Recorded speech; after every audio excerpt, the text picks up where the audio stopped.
ये कहानी एक सैनिक की है जो वियतनाम में युद्ध के लिए गया था।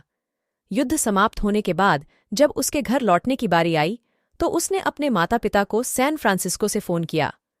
माँ और पिताजी, मैं घर आ रहा हूँ, लेकिन घर आने से पहले मुझे आपसे एक बात पूछनी है।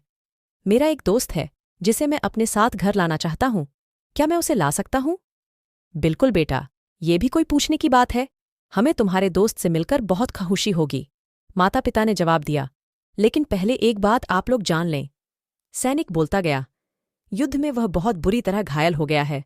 उसने एक बारूदी सुरंग पर पैर रख दिया था और उसमें उसने अपना एक हाथ और पैर गंवा दिया है।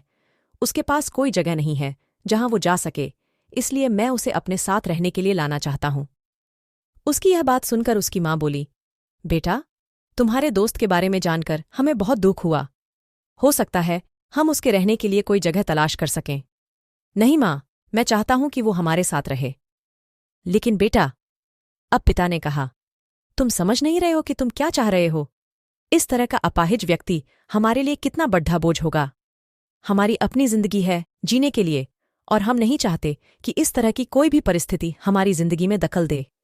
मेरे हिसाब से तुम्हें अकेले घर आना चाहिए और अपने दोस्त को वहीं छोड़ी डैक्च देना चाहिए।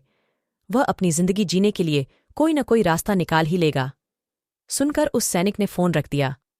कुछ दिनों बाद उसके माता पिता को सैन फ्रांसिस्को पुलिस से एक संदेश मिला, जिसमें उन्हें बताया गया कि उनके बेटे की एक बिल्डिंग से गिरकर मौत हो गई है। पुलिस के हिसाब से ये एक सुसाइड केस था।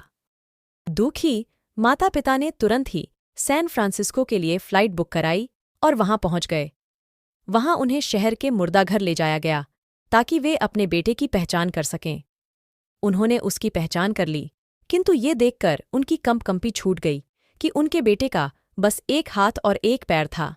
दोस्तों, इस कहानी में जो माता पिता हैं वे हम में से बहुत से लोगों की तरह हैं जो अपनी सुविधाओं को सबसे अधिक महत्व देते हैं।